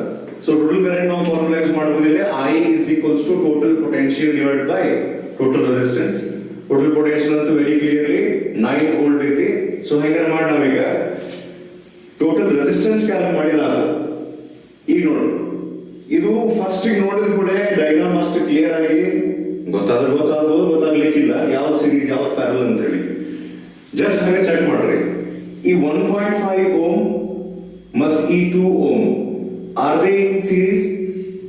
ನೋ, ಆಕ್ಚುಲಿ ಸೀರೀಸ್ ಒಳಗೆ ಬರಂಗಿಲ್ಲ, ಎಕ್ಸ್ಟ್ರಾ ವೈರ್ ಬರ್ತೈತಿ. Are these two in parallel? No, parallel ಬರಂಗಿಲ್ಲ, ಯಾಕಂದ್ರೆ ನೋಡು ಬ್ಯಾಟ್ರಿ ಅಡ್ಡ ಐತಿ. ಸೊ ಹಂಗಾರೆ 1.5 ಓಮ್ ಅಂಡ್ 6 ಓಮ್ ಇವೆರಡು ಸೀರೀಸ್ ಒಳಗೆ ಅದಾವ? ಇಲ್ಲ, ಅವು ಎರಡು ಸೀರೀಸ್ ಎಲ್ಲ ಎಕ್ಸ್ಟ್ರಾ ವೈರ್ ಐತಿಲ್ಲ. ಆಮೇಲೆ ಇದು ಪ್ಯಾರಲ್ ಬರಂಗಿಲ್ಲ, ಇದು ಪ್ಯಾರಲ್ ಬರಂಗಿಲ್ಲ. ಸ್ವಲ್ಪ ನಾವು ಕೇರ್ಫುಲಿ ಅಬ್ಸರ್ವ್ ಮಾಡಿದ್ರೆ, ಸೊ 6 ಓಮ್ ಮತ್ತು 2 ಓಮ್ ಇಲ್ಲೇ ಈ ಪಾಯಿಂಟ್ ನೀವು ಜಾಯಿನ್ ಮಾಡ್ರಿ. 6 ohm one end, 2 ohm one end, 2 ohm other end ಈ ಪಾಯಿಂಟ್ ನಾವು ಜಾಯಿನ್ ಮಾಡಿದ್ರೆ 6 ಓಮ್ ಈ ಕಡೆ ಹ್ಯಾಶ್ ಬಂದು ಜಾಯಿನ್ ಆಗುತ್ತೆ. So 6 ohm and 2 ohm are in parallel. So parallel combination ಬಂತಂದ್ರೆ ಕೆಪಾಸಿಟರ್ ಆದ್ರೆ ನಾವು ಆಡ್ ಮಾಡ್ತೀವಿ, ರೆಸಿಸ್ಟರ್ ಏನ್ ಮಾಡ್ತೀವಿ, 6 into 2 divided by 6 plus 2. 6 2s are 12 ಬಂತ, 12 divided by 8. 12 divided by 8 ಅಂತ ನಾವೇನ್ ಮಾಡ್ಬೋದ್ರಿ, 4 3s are ಮೇಲೆ 4 2s are. ಸೊ ಹಂಗಾರೆ 3 divided by 2 ಉಳಿತು. ಸೊ 3 divided by 2 ಅಂದ್ರೆ ಎಷ್ಟು ಬರುತ್ತದೆ? ಇದು ಎಂಟೈರ್ ಕಾಂಬಿನೇಷನ್ ಸೇರಿ it comes out as 1.5 ohm. ಇದು ಎಂಟೈರ್ ಕಾಂಬಿನೇಷನ್ ಸೇರಿ ಒಂದು ರೆಸಿಸ್ಟರ್ ಬರ್ತದೆ. ಆ 1.5 ಓಮ್ ಈ 1.5 ಓಮ್ ಜೋಡಿ ಸೀರೀಸ್ ಕಾಂಬಿನೇಷನ್ ಬಂದ್ಬಿಡುತ್ತೆ. ಸೊ 1.5 ಎರಡು ಸೇರಿ ಸೀರೀಸ್ ಕಾಂಬಿನೇಷನ್ ಒಳಗೆ ಆತು 3 ಓಮ್. ಆ 3 ohm, this entire 3 ohm is in parallel combination with this 3 ohm. ಮತ್ತೆ ಏನಾಗುತ್ತದೆ, 3 ohm parallel combination ಅಂದ್ರೆ 3 divided by 2, answer is 1.5. So equivalent resistance is 1.5 ಅಂದ್ರೆ I will write that 1.5 as 3 divided by 2 is the denominator of denominator goes to numerator. Rather 3 1s are 3 3s are, so 3 2s are 6 ampere one total current. So simple ಇದೆ. Just ಒಂದ trick ಏನಿದೆ, 2 ohm 6 ohm ಎರಡು parallel ಗೊತ್ತಾತಂದ್ರೆ ಮುಂದೆ ಈಸಿಯಾಗಿ ನಾವೇನು solve ಮಾಡಬಹುದು. So actually ನಾ ಹೇಳಿದೆ ಕ್ವಶನ್ ನಂಬರ್ 50 ಆದ್ಮೇಲೆ 51 ನಾವು ಸಾಲ್ವ್ ಮಾಡ್ತೀವಿ ಅಂತ ಹೇಳಿ 51 ನಾನು ವಾಪಸ್ ಬರ್ತೀನಿ ಅಂತ ಈ 53 ಒಂದು ಡಯಾಗ್ರಾಮ್ ಡ್ರಾ ಮಾಡಿ ರೆಡಿ ಇಟ್ಟಿನಿ. ಸೊ 53 ಒಂದು ಫಸ್ಟ್ ಮುಗಿಸ್ಕೊಂಡು then will come back to 51. 53rd question ಹಿಂಗೈತಿ, if power dissipated in the 9 ohm resistor in the circuit shown is 36 watt. ಇಲ್ಲೇ ಎರಡು ರೆಸಿಸ್ಟರ್ ಅದಾವ, ಒಂದು 9 ಓಮ್ ಒಂದು 6 ಓಮ್. ಇಲ್ಲೇ 36 ವ್ಯಾಟ್ ನಷ್ಟು ಪವರ್ ಡಿಸಿಪೇಟ್ ಆಗೈತೆ ಅಂತ, ಪವರ್ ಯೂಸ್ ಆಗೈತೆ. ಓಕೆ, ಸೊ ಅವ್ರೇನ್ ಕೇಳ್ತಾರ, the potential difference across 2 ohm resistor is ಅಂತ ಕೇಳ್ತಾರೆ. ಈ 2 ಓಮ್ ರೆಸಿಸ್ಟರ್ ಐತೆ ಕೆಳಗೆ, ಆಕ್ಚುಲಿ ಇದನ್ನ ಮಾರ್ಕ್ ಮಾಡಿಲ್ಲದೆ 2 ಓಮ್ ರೆಸಿಸ್ಟರ್ ಇದು, ಇದ್ರಾಗ ಎಷ್ಟು ಪೊಟೆನ್ಶಿಯಲ್ ಡಿಫರೆನ್ಸ್ ಐತಿ ಅಂತ ಕೇಳ್ತಾರೆ. ಸೊ ಸ್ವಲ್ಪ ನಾವು ವಿಚಾರ ಮಾಡಿದ್ರೆ ಇದ್ರಾಗಿನ ಪೊಟೆನ್ಶಿಯಲ್ ಡಿಫರೆನ್ಸ್ ಬೇಕು ನಮಗಂದ್ರೆ ನಮ್ಮ ಕಡೆ ಫಾರ್ಮುಲಾ ಐತಿ, potential difference is equals to current into resistance, Ohm's law. Resistance ಅಂತ ಕೊಟ್ರೆ ಇಲ್ಲಿ 2, ನಾವ್ ಹೆಂಗಾರ ಮಾಡಿ ಕರೆಂಟ್ ಕ್ಯಾಲ್ಕುಲೇಟ್ ಮಾಡ್ಕೋಬೇಕು. ಅಂದ್ರೆ ಇಲ್ಲಿಂದ ಎಷ್ಟು ಕರೆಂಟ್ ಬರುತ್ತೆ, ಎಷ್ಟು ಕರೆಂಟ್ ಬಂದು ಈ 2 ಓಮ್ ನಾಗ ಪಾಸ್ ಆಗ್ತೈತಿ, ಅದರಿಂದ ನಾವು ಪೊಟೆನ್ಶಿಯಲ್ ಡಿಫರೆನ್ಸ್ ಕ್ಯಾಲ್ಕುಲೇಟ್ ಮಾಡ್ಬೋದು. ಸೊ ಅಂದ್ರೆ ಇಲ್ಲಿ ಕರೆಂಟ್ ಬೇಕು ಅಂದ್ರೆ ಈ 36 ವಾಟ್ ಅದು ಪವರ್ ಇದು ಕನ್ಸ್ಯೂಮ್ ಆಗೈತಿ ಈ 9 ಓಮ್ ರೆಸಿಸ್ಟರ್ ಒಳಗೆ. ಈ 36 ವಾಟ್ ಅಂತ ಶಬ್ದ ಕೊಟ್ರಂಗಿಲ್ಲ, ಇದನ್ನ ಯೂಸ್ ಮಾಡ್ಕೋಬೇಕು ಇಲ್ಲಿ. ಸೊ ಹೆಂಗ್ ಯೂಸ್ ಮಾಡ್ಕೊಂತೀರಿ, ನಾವ್ ಹೆಂಗಾರ ಮಾಡಿ ಏನ್ ಮಾಡ್ಬೇಕು ಗೊತ್ತಾ, ಇಲ್ಲಿದ ಕರೆಂಟ್ I1, ಇಲ್ಲಿದೊಂದು ಕರೆಂಟ್ I2 somehow ನಾವು ಕ್ಯಾಲ್ಕುಲೇಟ್ ಮಾಡಿದ್ರೆ ಅವು ಎರಡು ಆಡ್ ಆಗಿ ಆಗಿ that current I passes through this 2 ohm resistance. So ಈ 36 ವಾಟ್ ಇಂದ 9 ಓಮ್ ಒಳಗೆ ನಾವು ಹೆಂಗ್ ಯೂಸ್ ಮಾಡ್ಕೋಬಹುದು? ಈಗ ನಮ್ಮ ಕಡೆ ಪವರ್ಗೆ ಫಾರ್ಮುಲಾ ಅದಾವ ಬೇರೆ ಬೇರೆ. ಒಂದು basic formula power is equals to voltage into current, ಇನ್ನೊಂದು ಅಂದ್ರೆ power is equals to V into I ಒಂದು ಫಾರ್ಮುಲಾ, ಇನ್ನೊಂದು V square divided by R, ಇನ್ನೊಂದು ಐ ಸ್ಕ್ವೇರ್ ಇಂಟು ಆರ್. ಆಮೇಲೆ ನಾನು ಕ್ಲಾಸ್ ನಲ್ಲಿ ನಿಮ್ಗೆ ಎಕ್ಸ್ಪ್ಲೇನ್ ಮಾಡಿದ್ದು ಏನಂದ್ರೆ when should we use P is equals to V square by R formula is when potential is constant. ಎರಡು ಕಡೆ ಅಥವಾ ಕರೆಂಟ್ ಕಾನ್ಸ್ಟೆಂಟ್ ಇದ್ರೆ ಇನ್ನೊಂದು ಯೂಸ್ ಮಾಡ್ತೀವಿ ನಾವು. ಯಾವಾಗ P is equals to I square into R. ಈಗ ಇಲ್ಲೇ ಪವರ್ ಕೊಟ್ಬಿಟ್ರೆ ಎಷ್ಟು 36 ವ್ಯಾಟ್, ಈ 9 ಓಮ್ ಅದು ಡಿಸಿಪೇಟ್ ಆಗುತ್ತೆ ಅಂತ ನಾವೇನು ಯೂಸ್ ಮಾಡ್ಕೊಂಡ್ರಿ ಈಗ ಇಲ್ಲೇ ಈ ಪವರ್ ವ್ಯಾಲ್ಯೂ ಮತ್ತು ಈ ರೆಸಿಸ್ಟೆನ್ಸ್ ವ್ಯಾಲ್ಯೂ ಇವೆರಡು ವ್ಯಾಲ್ಯೂ ಯೂಸ್ ಮಾಡಿಕೊಂಡು ಈ ಸದ್ಯ ಇಲ್ಲಿ 36 ವ್ಯಾಟ್ನೆಸ್ ಪವರ್ ಕನ್ಸ್ಯೂಮ್ ಆಗ್ತೈತಿ ಅಂದ್ರೆ ಇಲ್ಲಿ ಎಷ್ಟು ಪೊಟೆನ್ಷಿಯಲ್ ಡ್ರಾಪ್ ಐತಿ ನಾವು ಕ್ಯಾಲ್ಕುಲೇಟ್ ಮಾಡ್ಕೊಂಡು ಇಲ್ಲಿ ಪೊಟೆನ್ಷಿಯಲ್ ಡ್ರಾಪ್ ನಾವು ಕ್ಯಾಲ್ಕುಲೇಟ್ ಮಾಡಿ ಗೊತ್ತಾಗ್ಬಿಡುತ್ತೆ ಅಂದ್ರೆ ಇಲ್ಲೇ ಪೊಟೆನ್ಷಿಯಲ್ ಡ್ರಾಪ್ ಸೇಮ್ ಇರುತ್ತೆ because these two are in parallel. ಇಲ್ಲಿ ಪೊಟೆನ್ಷಿಯಲ್ ಗೊತ್ತಾಯ್ತು, ಇಲ್ಲಿದು ಪೊಟೆನ್ಷಿಯಲ್ ಗೊತ್ತಾಯ್ತು, ರೆಸಿಸ್ಟೆನ್ಸ್ ಅಂತೂ ಮೊದಲ ಗೊತ್ತೈತಿ ಇವೆರಡು ಕಡೆ. ಇಲ್ಲಿ ಪೊಟೆನ್ಷಿಯಲ್ ಸೇಮ್ ಅದೇ ಇರುತ್ತೆ. ಎರಡು ಪೊಟೆನ್ಷಿಯಲ್ ಗೊತ್ತಂದ್ರೆ ಆಬ್ವಿಯಸ್ಲಿ ಎರಡು ಕರೆಂಟ್ ಕ್ಯಾಲ್ಕುಲೇಟ್ ಮಾಡ್ಕೊಂಡು ನಾವು ಆಡ್ ಮಾಡ್ಬೋದು. ಸೊ ಫಸ್ಟಿಗೆ ಇಲ್ಲಿ ಎಷ್ಟು ಪೊಟೆನ್ಷಿಯಲ್ ಡ್ರಾಪ್ ಆಗಿದೆ ಕ್ಯಾಲ್ಕುಲೇಟ್ ಮಾಡ್ಕೊಂಡು ನಾವು ಹೆಂಗ್ ಮಾಡ್ತೀವಿ? ಎಷ್ಟಿರ್ತದೆ 36 ಕೊಟ್ಟ ಪವರ್ ಪೊಟೆನ್ಷಿಯಲ್ ಡ್ರಾಪ್ ಬೇಕು ನಿಮಗೆ ಅಂದ್ರೆ ಈ ಫಾರ್ಮುಲಾ ಹಚ್ಚಿರಿ. So V square divided by resistance ಎಷ್ಟೈತಿ 9. ಸೊ ದೇರ್ ಫೋರ್ ನಾನು ಕ್ಯಾಲ್ಕುಲೇಟ್ ಮಾಡ್ತೀನಿ. ನಾ ಫಸ್ಟಿಗೆ ಇಲ್ಲಿ ಪೊಟೆನ್ಷಿಯಲ್ ಡ್ರಾಪ್ ಕ್ಯಾಲ್ಕುಲೇಟ್ ಮಾಡ್ಕೊಳ್ಳೋದು 9 ಓಮ್. ಸೊ ಜಸ್ಟ್ ಕ್ಯಾಲ್ಕುಲೇಷನ್ ಮಾಡ್ರಿ, ಕ್ಯಾಲ್ಕುಲೇಟ್ ಮಾಡ್ತೀವಿ. V square is equals to 36 into 9. So therefore V ಏನಾಗುತ್ತೆ ಎರಡು ಸಪರೇಟ್ ಸ್ಕ್ವೇರ್ ರೂಟ್ ತೆಗೆದುಬಿಡ್ರಿ. 36 ಸ್ಕ್ವೇರ್ ರೂಟ್ 6 ಆಗುತ್ತೆ, ಇದರದ್ದು 3 ಆಗುತ್ತೆ. 6 3s are 18 ವೋಲ್ಟ್ ಬಂತು. So 18 volt is a potential drop here. So if 18 volt is potential drop here, 18 volt is also the potential drop across 6 ohm resistor. So ಹಂಗಾರೆ ಇಲ್ಲಿ current ನಾವು calculate ಮಾಡ್ಕೊಂಡ್ರೆ I is equals to V by R. I is equals to V by R ಅಂತಂದ್ರೆ potential divided by resistance. So current ಬಂತಿಲ್ಲೇ 2 ampere. I1 value is 2 ampere. Similarly ಇಲ್ಲಿ ನೀವು calculate ಮಾಡ್ಕೊಳ್ಳೋದಾದ್ರೆ I2 is equals to 18 divided by ಇಲ್ಲಿ resistance ಐತಿ 6, ಇವೆರಡು cancel ಆಗುತ್ತೆ, answer ಬಂತು 3 ampere. ಅಂದ್ರೆ ಇಲ್ಲೇ 3 ampere, ಸಾರಿ ಇಲ್ಲೇ 2 ampere, I1 ಇಲ್ಲೇ 3 ampere, ಎರಡು ಆಡ್ ಆಗಿ 2 plus 3 it becomes equal to 5 ampere. When that 5 ampere current passes through the 2 ohm resistor, ಇಲ್ಲೇ ಎಷ್ಟಾಗುತ್ತೆ 5 2s are 10. So 10 volt answer. ಎಷ್ಟನೇ ಆಪ್ಷನ್ ಕೊಟ್ಟಿರೋದನ್ನ ಕ್ವೆಶ್ಚನ್ ನಂಬರ್ 53 ನಾವು ಡಿಸ್ಕಸ್ ಮಾಡಿದ್ದು ಆಪ್ಷನ್ ಸಿ. ಇದರದ್ದು ಪ್ರೀವಿಯಸ್ ಕ್ವೆಶ್ಚನ್ 6 ಆಂಪಿಯರ್ ಬಂದಿತ್ತು, that is option B. So ಇಲ್ಲಿಗೆ ಇದು question number 50 ಮುಗೀತು, 53 ಮುಗೀತು. ಸಿಂಪಲ್ ಅದಾವ. ಇದು ಜಸ್ಟ್ ಹಂಗ ರಿಕ್ಯಾಪ್ ಮಾಡಿದ್ವಿ ಏನಿತ್ತು ಇದ್ರೊಳಗೆ ಅಂತ ಹೇಳಿ. ಇದೆಲ್ಲ ಸೇರಿ ಕ್ಯಾಲ್ಕುಲೇಷನ್ ಮಾಡಿ ಬಿಜಿ ಆಗಿತ್ತು ಸ್ವಲ್ಪ. ಇಲ್ಲಿ ಪವರ್ ಇತ್ತಲ್ಲ 36 ವ್ಯಾಟ್. ಈ 36 ವ್ಯಾಟ್ ಪವರ್ ಯೂಸ್ ಮಾಡಿಕೊಂಡು ರೆಸಿಸ್ಟೆನ್ಸ್ ಯೂಸ್ ಮಾಡ್ಕೊಂಡು ಇಲ್ಲಿ ಪೊಟೆನ್ಷಿಯಲ್ ಡ್ರಾಪ್ ನಾವು ಕ್ಯಾಲ್ಕುಲೇಟ್ ಮಾಡಿದ್ವಿ. ಈ ಪೊಟೆನ್ಷಿಯಲ್ ಡ್ರಾಪ್ ಸಿಕ್ತು ಅಂದ್ರೆ ಇವೆರಡು ಪ್ಯಾರಲಲ್ ಇರ್ತಾವ. ಸೊ ಇಲ್ಲಿ ಪೊಟೆನ್ಷಿಯಲ್ ಡ್ರಾಪ್ ಸಿಗುತ್ತೆ, ಇವೆರಡು ಕರೆಂಟ್ ಸಿಕ್ತು ಅಂದ್ರೆ ಎರಡು ಸೇರಿ ಟೋಟಲ್ ಕರೆಂಟ್ ಆಗುತ್ತೆ. ಆಕ್ಚುಲಿ ಅವ್ರು ಕೇಳಿದ್ದೆ ನಮ್ಗೆ ಅಂದ್ರೆ ಈ 2 ಓಮ್ ರೆಸಿಸ್ಟರ್ ನೊಳಗೆ ಎಷ್ಟು ಪೊಟೆನ್ಷಿಯಲ್ ಡ್ರಾಪ್ ಆಗುತ್ತೆ. ಟೋಟಲ್ ಕರೆಂಟ್ ಬಂತು ಅಂದ್ರೆ 5 ಆಂಪಿಯರ್ ಬಂತು, 5 2s are 10. So question number 51 ಕಡೆ ಹೋಗೋಣ, ವಿಚ್ ಇಸ್ ಬೇಸ್ಡ್ ಆನ್ ಪೊಟೆನ್ಶಿಯೋಮೀಟರ್. ಪೊಟೆನ್ಶಿಯೋಮೀಟರ್ ಬಗ್ಗೆ ಡಿಟೇಲ್ ಆಗಿ ಡಿಸ್ಕಸ್ ಮಾಡಿ ಹೋಗುವಾಗ 3 ಅಪ್ಲಿಕೇಶನ್ಸ್ ಬರ್ತಾವ ಬೇರೆ ಬೇರೆ. ಸೊ ಅಷ್ಟು ಕಾಂಪ್ಲಿಕೇಟೆಡ್ ಏನ್ ಕ್ವಶನ್ ಇಲ್ಲಿದು, ಅಷ್ಟು ಬರೀ ಹೈ ಲೆವೆಲ್ ಥಿಂಕ್ ಮಾಡುವಂಥದ್ದು. ಪೊಟೆನ್ಶಿಯೋಮೀಟರ್ ನೊಳಗೆ ಒಂದು ಕನ್ಸೆಪ್ಟ್ ಇತ್ತು, ಏನಂದ್ರೆ potential drop per unit length ಅಂತ ಹೇಳಿ. ನೆನಪೈತಿ potential drop per unit length. So hopefully so potential drop per unit length ಆ ಕನ್ಸೆಪ್ಟ್ ಯೂಸ್ ಮಾಡ್ಕೊಂಡು ಆಕ್ಚುಲಿ ಕ್ವಶನ್ ಸಾಲ್ವ್ ಮಾಡ್ಬೋದು ನಾವು. ಏನ್ ಕ್ವಶನ್ ಕೊಟ್ಟರೆ ನೋಡೋಣ. a potentiometer wire of length 10 meter. Okay, there is a potentiometer wire. Question number 51. Potentiometer wire of length 10 meter. So other resistance what are total resistance ಎಷ್ಟೈತಿ 20 ohm. is connected in series with a 15-volt battery. Okay, he actually in series ತಗೊಂಡಾಗ ಇದು 15-volt battery, ಇದ್ರ ಜೋಡಿ ಮತ್ತೊಂದು external resistance connect ಮಾಡೋದು. 15-volt battery and an external resistance of 40 ohm. Okay, so a secondary cell of EMF E in the secondary circuit.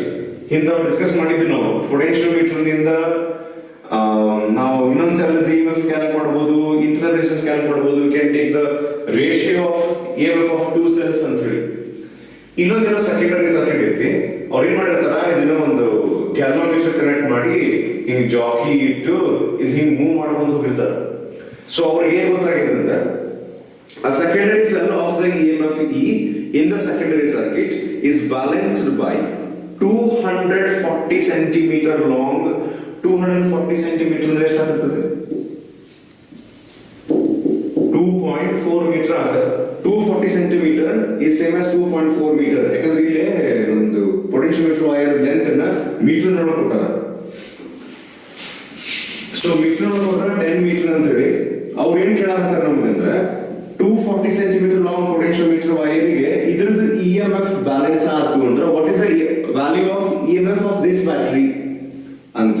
So ಈಗ ನಾವೇನ್ ಮಾಡ್ಕೊಳ್ಳೋಣ, 2.4 metre distance ಗೆ ನಮಗೆ ಬ್ಯಾಲೆನ್ಸಿಂಗ್ ಲೆಂತ್ ಸಿಕ್ಕೈತಿ ಅಂದ್ರೆ that is current to the galvanometer is 0 ಆಗೈತಿ ಅಂದ್ರೆ ನಾವು ಒಂದ್ ಏನ್ ಕ್ಯಾಲ್ಕುಲೇಟ್ ಮಾಡೋಣ, ಟೋಟಲ್ ಲೆಂತ್ ಇರೋದು 10 ಮೀಟರ್, ಪ್ರತಿ ಒಂದು ಮೀಟರ್ಗೆ ಎಷ್ಟು ಪೊಟೆನ್ಶಿಯಲ್ ಡ್ರಾಪ್ ಹಾಕೊಂಡು ಬರುತ್ತೆ ಅಂತ ಕ್ಯಾಲ್ಕುಲೇಟ್ ಮಾಡ್ಕೊಂಡು ನಾವು 2.4 ಮೀಟರ್ಗೆ ಎಷ್ಟು ಅಂತ ಕ್ಯಾಲ್ಕುಲೇಟ್ ಮಾಡ್ಬೋದು. ಸೊ ಹಂಗಾರೆ ಒಂದು ಕೆಲಸ ಮಾಡೋಣ, ಏನ್ ಮಾಡ್ಬೋದು ನಾವು ಇಲ್ಲಿ ಅಂದ್ರೆ ಫಸ್ಟ್ ಇಲ್ಲಿ ಕರೆಂಟ್ ಕ್ಯಾಲ್ಕುಲೇಟ್ ಮಾಡ್ಕೊಂತೀವಿ. ಕರೆಂಟ್ ಯಾಕೆ ಕ್ಯಾಲ್ಕುಲೇಟ್ ಮಾಡ್ಕೊಂತೀವಿ ಅಂದ್ರೆ ಇಲ್ಲೊಂದು ಇಂಟ್ರೆಸ್ಟಿಂಗ್ ಥಿಂಗ್ ಏನಿದೆ ಗೊತ್ತನ್ರಿ, ಇಲ್ಲಿ ಕೆಳಗೆ ಬ್ಯಾಟ್ರಿ 15 ವೋಲ್ಟ್, ಈ 15 ವೋಲ್ಟ್ ಬ್ಯಾಟ್ರಿದು ಟೋಟಲ್ ಪೊಟೆನ್ಶಿಯಲ್ ಈ ಕಂಪ್ಲೀಟ್ ಈ ಪೊಟೆನ್ಶಿಯೋಮೀಟರ್ ವೈರ್ ಅಷ್ಟು ಸಿಕ್ಕಿಲ್ಲ. This 15 volt is getting divided into two parts. ಈ 15 ವೋಲ್ಟ್ ಪೊಟೆನ್ಶಿಯಲ್ ಅನ್ನ ಅವರು ಈ 10 ಮೀಟರ್ ವೈರ್ ಗೆ ಕೊಡ್ತಾರೆ. 10 ಮೀಟರ್ ವೈರ್ ಅಂತ ಕನ್ಸಿಡರ್ ಮಾಡ್ರಿ, ಅಥವಾ ಈ 10 ಮೀಟರ್ ವೈರ್ ಗೆ ಎಷ್ಟು ರೆಸಿಸ್ಟೆನ್ಸ್ ಐತಿ? 20 ಓಮ್. ಈ 15 ವೋಲ್ಟ್ ಗೆ ಬ್ಯಾಟರಿನ ಪೊಟೆನ್ಶಿಯಲ್ ಅನ್ನ 20 ಓಮ್ ರೆಸಿಸ್ಟೆನ್ಸ್ ಗೆ ಪ್ಲಸ್ 40 ಓಮ್ ರೆಸಿಸ್ಟೆನ್ಸ್ ಗೆ ಇವು ಎರಡಕ್ಕೂ ಸೇರಿಸಿ 15 ವೋಲ್ಟ್ ಪೊಟೆನ್ಶಿಯಲ್ ಐತಿ. ಸೊ ದಿಸ್ ಹಿಂಗ್ ಮಾಡಕ್ ಬರಂಗಿಲ್ಲ, ಇಲ್ಲಿ ಎಷ್ಟು potential drop per unit length ಐತಿ ಅಂತ ಅಂದ್ಕೂಡೆ 15 ಹಿಂಗ್ ಮಾಡಕ್ ಬರಂಗಿಲ್ಲ. 15 total potential divided by total length is 10 metre. So we have 1.5 volt per metre ಅಂತ ಮಾಡಕ್ ಬರಂಗಿಲ್ಲ. ಸೊ ಅದಕ್ಕೆ ಏನಾಗೈತಿ ಅಂದ್ರೆ 15 volt has been divided in two parts. ಯಾಕಂದ್ರೆ ಅವ್ರು ಹೇಳಾರ 20 ohm and this 40 ohm are in series. ಅದಕ್ಕೆ ನಾವ್ ಏನ್ ಮಾಡ್ಕೋಬೇಕಾಗುತ್ತೆ, ಇಲ್ಲೆಲ್ಲ ಸೇರಿ ಟೋಟಲ್ ಕರೆಂಟ್ ಫಸ್ಟ್ ಕ್ಯಾಲ್ಕುಲೇಟ್ ಮಾಡ್ಕೊಂಡು, ಈ ಟೋಟಲ್ ಕರೆಂಟ್ ನಾ ಯಾಕೆ ಕ್ಯಾಲ್ಕುಲೇಟ್ ಮಾಡ್ತೀನಿ ಅಂತ ಅನ್ನೋದು ಗೊತ್ತಾಗುತ್ತೆ. ಕರೆಂಟ್ ಕ್ಯಾಲ್ಕುಲೇಟ್ ಮಾಡ್ಕೋರಿ. Current is equals to potential, what is potential? 15 volt divided by total resistance. ಇವೆರಡು ಸೀರೀಸ್ ಒಳಗದಾವ. ಯಾವ್ಯಾವುದು? 20 ohm which is our potentiometer wire, ಮತ್ತೊಂದು external resistance 40. So 20 plus 40. Current ಏನಾಗ್ತಂಗಾರೆ 15 ಡಿವೈಡೆಡ್ ಬೈ 20 ಪ್ಲಸ್ 40 is 60. ಇದು ಮಗ್ಗೆ ಬರೋರಿಗೆ ಗೊತ್ತಾಗುತ್ತೆ, ಟೇಬಲ್ಸ್ ಬರ್ತಾವ ಅಂತ ಅನ್ಕೊಂಡ್ರೆ 15 1s 15 4s 1/4 ಎಷ್ಟು ಆಗ್ತಂಗಾರೆ 0.25 ಆಂಪಿಯರ್. ಸೊ ಇಲ್ಲೇ 0.25 ಆಂಪಿಯರ್ ಬಂತು. ಈಗ ನಾವೇನ್ ಮಾಡೋಣ, ಔಟ್ ಆಫ್ ದಿಸ್ 15 ವೋಲ್ಟ್ ನಮ್ ಪೊಟೆನ್ಶಿಯೋಮೀಟರ್ ವೈರ್ ನೋಡ ಎಷ್ಟು ಪೊಟೆನ್ಶಿಯಲ್ ಡ್ರಾಪ್ ಆಗೈತಿ ನಮ್ಗೆ ಇದು ಇಂಪಾರ್ಟೆಂಟ್. ಈಗ 15 ವೋಲ್ಟ್ ನೊಳಗೆ ಇಲ್ಲಿ ಎಷ್ಟು ಪೊಟೆನ್ಶಿಯಲ್ ಡ್ರಾಪ್ ಆಗೈತೆ ಟೋಟಲ್ ವೈರ್ಗೆ 10 ಮೀಟರ್ಗೆ 2.4 ಮೀಟರ್ ಆಮೇಲೆ ನೋಡೋಣ ಅಂತ. ಈಗ ನಾನು ಏನ್ ಮಾಡ್ತೀನಿ, ಲಕ್ಷ ಕೊಡ್ರಿ, ಈ 0.25 ಆಂಪಿಯರ್ ಕರೆಂಟ್ ಬಂತಲ್ಲ, when it passes through this wire, ಈ ವೈರ್ ಪಾಸ್ ಆದಾಗ ಪೊಟೆನ್ಶಿಯಲ್ ಡ್ರಾಪ್ ಆಫ್ ಅಂತ ಬರ್ತೈತೆ. ಬಿಕಾಸ್ ನಮ್ ಕಡೆ ಒಂದು ಫಾರ್ಮುಲಾ ಗೊತ್ತಲ್ಲ, potential drop is equals to current into resistance. Normal Ohm's law ಇದು, ಇದನ್ನ ಯೂಸ್ ಮಾಡ್ಕೋಬಹುದು ನಾವು. So potential drop across the potentiometer wire is current multiplied by resistance of the potentiometer wire. Current ಎಷ್ಟೈತಿ? 0.25 multiplied by potentiometer wire resistance ಇಲ್ಲಿ ಎಷ್ಟೈತಿ? 20. So ಎಷ್ಟು ಬಂತಿದೆ? So 25 2s ಮಾಡ್ರಿ 50. So 0 ಮತ್ತೆ ಈ 0 ಮತ್ತೆ ಪಾಯಿಂಟ್ ನಾವು ಕನ್ಸಿಡರ್ ಮಾಡಿದ್ರೆ 5 ವೋಲ್ಟ್ ಬಂತು. What is this 5 volt? 5 volt ಅಂದ್ರೆ out of 15 volt, out of this 15 volt 10 volt is available for 40 ohm. ಇದು ಸಂಬಂಧ ನಮಗೆ 10 ವೋಲ್ಟ್ ಬಿಟ್ಬಿಡ್ರಿ. ಈ 10 ಮೀಟರ್ ವೈರಿಗೆ total potential drop available across this 10 metre is only 5 volt. 15 available ಇಲ್ಲ, 5 ಐತಿ. ಈ 5 ಓಕೆ, ಆ್ಯಕ್ಚುಲಿ ಇಲ್ಲಿ ಇದನ್ನೇನಿಲ್ಲೇ ನಾವು ಕರೆಂಟ್ ಕ್ಯಾಲ್ಕುಲೇಟ್ ಮಾಡ್ಬೇಕಂತ ಹೇಳಿನಲ್ಲ, ಆ ರೀತಿ ಕ್ಯಾಲ್ಕುಲೇಟ್ ಮಾಡೋ ಅವಶ್ಯಕತೆ ಏನಿಲ್ಲ. ಸೊ ಇದನ್ನು ಹೆಂಗೆ ಮಾಡ್ಬೋದು ಅಂದ್ರೆ, ಟೋಟಲ್ ಪೊಟೆನ್ಷಿಯಲ್ ಎಷ್ಟೈತೆ ರೀ ಇಲ್ಲೇ, ಅಲ್ಲಿ ಮುಚ್ಚಿ ಹೋಗ್ತದೆ. ಟೋಟಲ್ ಪೊಟೆನ್ಷಿಯಲ್ ಎಷ್ಟೈತಿ? 15 ವೋಲ್ಟ್, ಹೌದಾ? So if this 15 volt has to get divided into this 20 ohm and 40 ohm. So ಈಗ ಇವೆರಡು ಸೀರೀಸ್ ಒಳಗಿದ್ದಕ್ಕೆ ಕರೆಂಟ್ ಸೇಮ್ ಇರ್ತೈತಿಲ್ಲ. ಸೊ ಅವಾಗ ನಾವೇನು ಹೇಳ್ತೀವಿ, potential drop is directly proportional to resistance. So ಈ 20 ಓಮ್ ಆ್ಯಂಡ್ 40 ಓಮ್ ಯಾವ ರೇಷಿಯೋದೊಳಗೆ ಅದಾವಲ್ಲ ಅದ ರೇಷಿಯೋ ಒಳಗೆ ಪೊಟೆನ್ಷಿಯಲ್ ಡಿವೈಡ್ ಆಗ್ತದೆ. So 20 ohm and 40 ohm are in the ratio 2:4, ಅಥವಾ ನೀವು ಇದನ್ನು ಮತ್ತೆ ಫರ್ದರ್ ಡಿವಿಷನ್ ಮಾಡಿದರೆ 1:2. ಸೊ ವೆನ್ ವಿ ಏನ್ರಿ split this 15 volt in 1:2 ratio, obviously ಇಲ್ಲಿ 5 ವೋಲ್ಟ್ ಬರ್ತೈತಿ, ಈಗ 10 ವೋಲ್ಟ್ ಬರುತ್ತೆ. ಸೊ ನೀವು ಕರೆಂಟ್ ಕ್ಯಾಲ್ಕುಲೇಟ್ ಮಾಡಿ ಆಮೇಲೆ ಈ 20 ಓಮ್ನೊಳಗೆ ಎಷ್ಟು ಪೊಟೆನ್ಷಿಯಲ್ ಡಿಫ್ರೆನ್ಸ್ ಬಂದೈತೆ ಅಂತ ಕ್ಯಾಲ್ಕುಲೇಟ್ ಮಾಡೋ ಅವಶ್ಯಕತೆ ಇಲ್ಲ. ಸೊ ಡೈರೆಕ್ಟ್ಲಿ ಈ ಮೆಥಡ್ ಮಾಡ್ಬೋದಾ, ಹಂಗೆ ತಲೆಗೆ ಬಂತಿದ್ದು ಹೇಳಿದೆ. So let's continue. ಈ 5 ಎಷ್ಟಕ್ಕಿದು 10 ಮೀಟರ್ಗೆ ಅವ್ರು ಕ್ವಶನ್ ಕೇಳ್ತಾರ 2.4 ಮೀಟರ್ ನಮಗೆ ಬ್ಯಾಲೆನ್ಸಿಂಗ್ ಲೆಂತ್ ಸಿಕ್ಕೈತಿ, ಹಂಗೆ ಇದ್ರ EMF ಎಷ್ಟು ಅಂತ ಹೇಳಿ. ಸೊ ಹಂಗೆ ಏನ್ ಮಾಡ್ತೀರಿ, potential drop per unit length calculate ಮಾಡ್ರಿ. ಈಗ potential drop per unit length ಹೆಂಗ್ ಮಾಡ್ತೀರಿ, ಟೋಟಲ್ ಪೊಟೆನ್ಷಿಯಲ್ ಅವೈಲಬಲ್ ಇರೋದು 5 ಡಿವೈಡೆಡ್ ಬೈ ಟೋಟಲ್ ಲೆಂತ್ ಇರೋದು 10. ಸೊ ಆನ್ಸರ್ ಎಷ್ಟು ಬಂತು? 5 1 5 2 ಸೊ 1/2 ಅಂದ್ರೆ 0.5 ವೋಲ್ಟ್ ಪರ್ ಮೀಟರ್. ಸೊ ಹಂಗಾದ್ರೆ 0.5 ವೋಲ್ಟ್ ಪರ್ ಮೀಟರ್ ಅಂದ್ರೆ ಒಂದೊಂದು ಮೀಟರ್ಗೆ 0.5 ವೋಲ್ಟ್ 0.5 ವೋಲ್ಟ್ 0.5 ವೋಲ್ಟ್ ಡ್ರಾಪ್ ಬಂದು ಬರುತ್ತೆ. ಹಂಗಾರೆ ಇಲ್ಲಿ ಪೊಟೆನ್ಷಿಯಲ್ ಡ್ರಾಪ್ ಅಥವಾ EMF ನಮಗೆ ಏನು ಕ್ಯಾಲ್ಕುಲೇಟ್ ಮಾಡಬೇಕಾಗಿತ್ತಲ್ಲ, that is potential drop per unit length, that is 0.5 volt per metre. ಎಷ್ಟು ಮೀಟರ್ಗೆ ನಮಗೆ ಬ್ಯಾಲೆನ್ಸಿಂಗ್ ಲೆಂತ್ ಸಿಕ್ಕೈತಿ? 2.4 ಗೆ. If you multiply 0.5 into 2.4 will get the answer.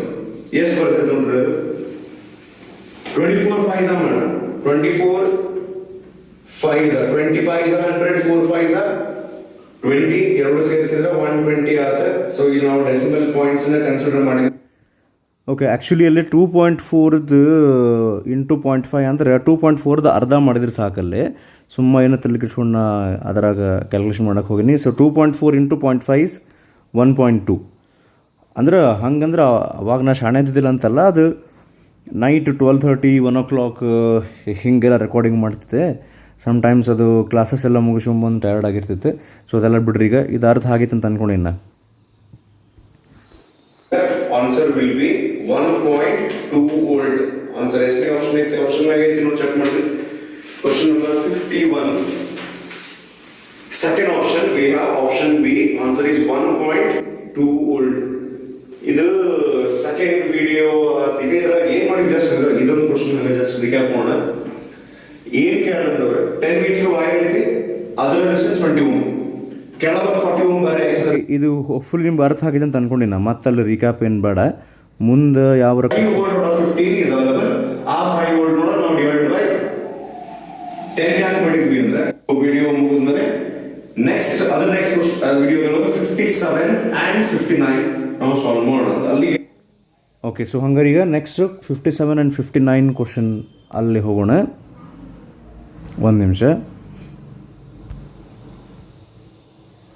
Question number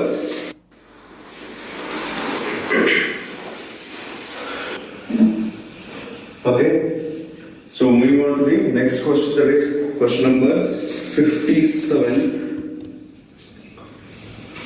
Simple question is when 3 identical bulbs of 60 watt 20 volt rating, ನಾನು ನಿಮ್ಗೆ ಹೇಳಿದ್ರೆ rated power and rated voltage ಇರ್ತಾವ ಅಂತ ಹೇಳಿ.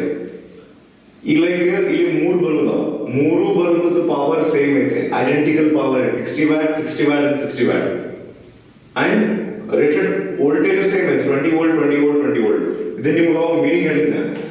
Rated power and rated voltage ಅಂದ್ರೆ ಅಕಸ್ಮಾತ್ ಈ ಬಲ್ಬಿಗೆ 20 ವೋಲ್ಟ್ ಪೊಟೆನ್ಶಿಯಲ್ ಸಿಕ್ಕರೆ ಅವಾಗ ಅದರ ಪವರ್ 60 ವ್ಯಾಟ್ ಇರ್ತೈತಿ. ಓಕೆ, ಸೊ ಸಿಮಿಲರ್ಲಿ ಇದೇ ಬಲ್ಬಿಗೂ ಈ ಬಲ್ಬಿಗೂ. ಆಮೇಲೆ ಈ ಮೂರು ಬಲ್ಬನ್ನ ಯಾವ ಒಂದು ಬ್ಯಾಟ್ರಿ ಕನೆಕ್ಟ್ ಮಾಡೋದಿಲ್ಲ, ಇದು 20 ವೋಲ್ಟ್ ಐತಿ, ಅಲ್ಲಿ ನೋಟ್ಸ್ ಒಳಗದು 200 ವೋಲ್ಟ್ ಆಗೈತಿ, ಅದನ್ನ ಚೇಂಜ್ ಮಾಡ್ಕೊಳ್ಳಿ, 20 ಮಾಡ್ಕೊಳ್ಳೋದು. ಸೊ ಈ ಸ್ವಲ್ಪ ನೀವು ಕ್ಲಿಯರ್ ಆಗಿ ಅಬ್ಸರ್ವ್ ಮಾಡಿದ್ರೆ ಈ ಬಲ್ಬ್ 20 ವೋಲ್ಟ್ ಸಿಕ್ಕರೆ 60 ವ್ಯಾಟ್ ಪವರ್ ಕನ್ಸ್ಯೂಮ್ ಆಗ್ತದೆ. ಸೊ ಟೋಟಲ್ ಪವರ್ ಈ 60 180 ಅಂತಾನೆ ಬರಂಗಿಲ್ಲ.